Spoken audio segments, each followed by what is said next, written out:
Et puis là, j'entends un gros crack, boum quoi. Et bon, je regarde vite derrière. Et en fait, je vois que c'est l'autre bateau qui vient de taper le quai. Oh les cons.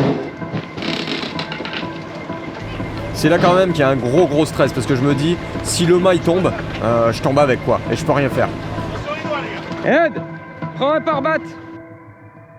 Bon, on est à Bonifacio, toujours avec les copains. Et aujourd'hui, ce matin, là, on doit faire un truc super important, c'est qu'il faut que je monte au mât. Aïe aïe aïe, je vais te monter en l'air. Il faut absolument que je monte au mât. Le problème, c'est que comme c'est la balancine qui a un souci, mon secours, ça doit être la drisse de génois. Donc, il faut qu'on couche le génois. Allez, c'est parti. On a bien fait de descendre le génois. La goupille était mal attachée en tête de mât. Ça tenait, je ne sais pas comment. Tin, tin, tin, tin, tin, tin, tin. Système de merde encore. Bon alors, tu l'enlèves ce jet d'eau ou pas? Non mais comment tu le coupes? Je suis reparti à Bonifacio parce que je vais dans un ship. Je cherche un harnais parce qu'en fait ma chaise de main elle est pas terrible. Ça fait longtemps qu'il faudrait que je la change. Et donc là monter au mât avec ça c'est pas prudent. Ce qu'il me faudrait c'est un harnais en plus à mettre dessous. Ce qui me permettrait d'avoir la sécu avec le harnais plus la chaise. Voilà, nouvelle chaise achetée. C'est pas rigolé avec la sécurité. Quand on monte au mât, le mieux c'est d'avoir deux drisses. Alors la drisse de spi pour monter, et en secours la balancine ou la drisse de génois. Alors la drisse de génois, vous l'attachez sur un harnais, et la drisse de spi sur la chaise. Alors perso, j'aime pas trop me laisser porter, parce que celui qui winch, il va beaucoup se fatiguer, et aussi ça tire sur le matériel. Donc du coup, j'essaye au maximum de monter par moi-même, et puis j'arrive rapidement en haut. Alors là, tout va bien, tout se passe bien. Sauf que je vois un bateau qui essaie de sortir. Sauf que je vois qu'il essaie de sortir en marche avant. Et le vent en fait vient donc du fond du port. Et il y a assez de vent. Résultat, je sais que ça va pas bien se passer du tout. Parce qu'il est déjà en train de se faire déporter vers nous. Il aurait dû sortir en marche arrière en fait. Et puis là j'entends quelqu'un qui dit « C'est bon, ça passe !» Non, c'est pas bon. Et ouais, on m'entend dire « Non, c'est pas bon » parce que je sais que ça va pas être bon du tout. Et sur le moment, j'ai même pas le temps de stresser hein. Et puis je peux vraiment rien faire. Je suis coincé là à 12 mètres de haut. Et puis là, j'entends un gros crack, boum quoi. Et je regarde vite derrière. Et en fait, je vois que c'est l'autre bateau qui vient de taper le quai. On voit pas sur les images, mais il y a des pare-battages le long des coques de tous les bateaux. Et la pression est telle qu'ils sont tous complètement écrasés. C'est là quand même qu'il y a un gros stress parce que je me dis, si le mât il tombe, je tombe avec quoi. Et je peux rien faire. Mais bon là j'attends et je vois que ça commence à se tasser, que ça crie partout. Et là le pire pour moi c'est que je peux vraiment rien faire, je suis en haut de mon mât et j'attends que ça passe quoi. On va être mieux sur le plancher des vaches, je vous le dis. Là je vais mettre ça, c'est des protège-voiles. En fait ça permet quand vous faites des virements de bord, des machins, que la voile elle glisse sur ce plastique et pas sur les haubans ou sur des trucs et que ça abîme pas les voiles. C'est vachement important de les mettre. En fait le principe de sport c'est qu'il n'y a pas de place prévue. C'est juste que tout le monde attend et il place au dernier moment. Et du coup ce qui fait que vous pouvez attendre des fois une demi-heure là. Pendant ce temps moi je suis redescendu tranquillou.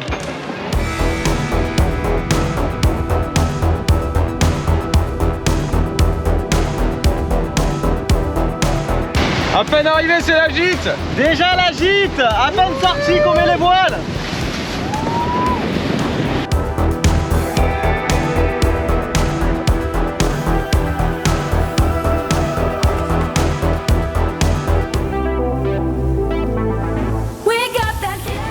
Un voilier est comme un oiseau. Au moteur et sans vent, il est lourd et pâteau. Mais dès que le vent se lève, il file et vole sur l'eau. On le sent à l'aise dans son élément. On le sent presque vivant. Mais après tout, pourquoi pas? Ils ont un nom, une histoire et ils naviguent avec nous. En tout cas pour moi, c'est sûr que Corail a une âme de bateau qui aime le vent et aller loin. Lui, ou moi, ou les deux. Ouais, c'est un peu ardos pour leur première sortie, ils se prennent 25 nœuds là. Le bateau gîte pas mal. Et CC travaille toujours dedans. Toujours là, je travaille. Je suis habituée maintenant, je ne ressens même plus les vagues et tout. C'est la belle vie, voilà. Nickel. Nickel. Comme dans un vrai bureau, sauf que ça bouge. Ça va Maxou? Ouais, très bien. Ça fait du bien d'être ici.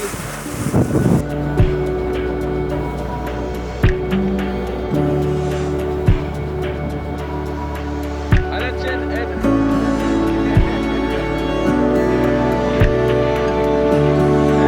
Pourquoi il y a de la houle? Après il y a de la houle Bah, parce que là on est en train de passer entre les îles Lavezzi et la Sardaigne et du coup on est moins abrité. Et du coup moins abrité on se prend toute la houle en pleine poire quoi. Ouais, Voilà. très joli. Merci. Alors oui, c'est vrai, je suis toute toile dehors et il y avait un autre vent, c'est Annie travaille et vous allez vous dire, ça c'est bizarre normalement, il réduit pour que ce soit confort. Oui mais il y a une raison pour laquelle je mets toute toile dehors et qu'on se tire. Regardez ça derrière moi. Vous voyez ça? Ça, c'est de l'orage, ça. Donc on va pas rester. Donc on se tire au plus vite possible. Là faut faire marcher le bateau. C'est une course contre l'orage.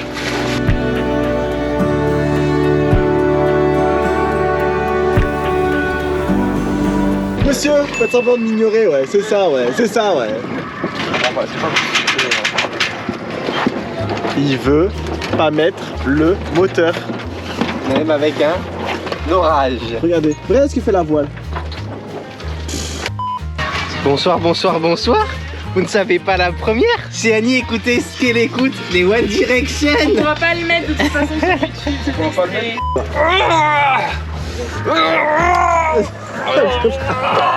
Allez là, comme il est mou. C'est tellement dur. Tiens plus. Tu disais? Je disais que j'avais la place du Padre La Fiandra. Ouais. Et après j'ai chanté pour qui c'est, c'est pour les animaux. Mon père Voilà. voit ça, il va tout savoir. Et bah pas de, savoir que tu limites. pas de problème, j'assume. Et Pour qui c'est? C'est pour les animaux. Pour qui c'est? Pour faire une hymne. Alors là on était obligé de remettre le moteur parce qu'il n'y a plus du tout de vent et qu'en plus il vient vraiment de face. On est à 10 minutes des Lavezzi donc ça va, on a quand même bien avancé à la voile. L'orage est toujours bien derrière nous mais j'ai l'impression qu'il s'estompe donc on devrait y échapper, ce qui serait sympa. Tout à l'heure on a pris quelques gouttes de pluie. Bienvenue au Lavezzi. Allez, je vais à l'eau pour vous filmer ce cher cliff.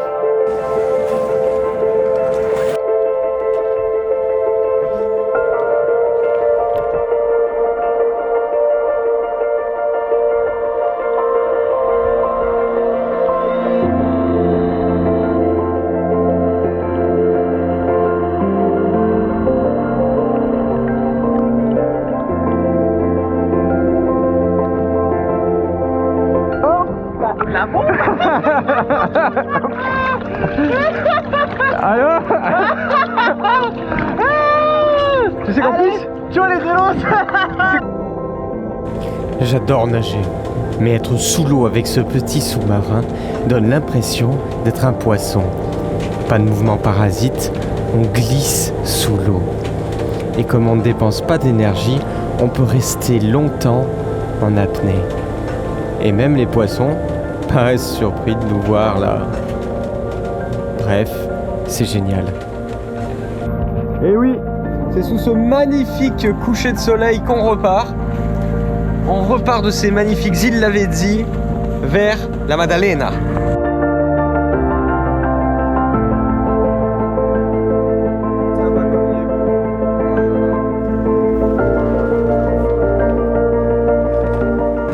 Et oui, on continue la nave de nuit. Enfin presque de nuit. Ça continue, il va falloir mettre les gilets, mais on est arrivé dans 20 minutes. Donc je pense qu'on pourra s'en passer. Par contre, on va mettre les feux de navigation. Allez, c'est les gilets pour tout le monde. Nave de nuit oblige. Et c'est quand même à fêter parce que Maxou, c'est ta première nuit au mouillage. Ouais, trop bien. Franchement, bonne expérience à Tu vas faire. voir quand le bateau il roule la nuit comme c'est bien. Ça a bercé. Ça berce. On espère que la vidéo vous a plu. N'hésitez pas à vous abonner pour n'en rater aucune autre. Et si vous voulez apprendre à faire du voilier, on a créé une super formation en ligne et des guides numériques que vous retrouverez sur notre site internet www.voiliercorail.com. Il est con, mais il est con celui-là, regardez-moi ça. Il est trop beau comme ça. Il est beau, hein.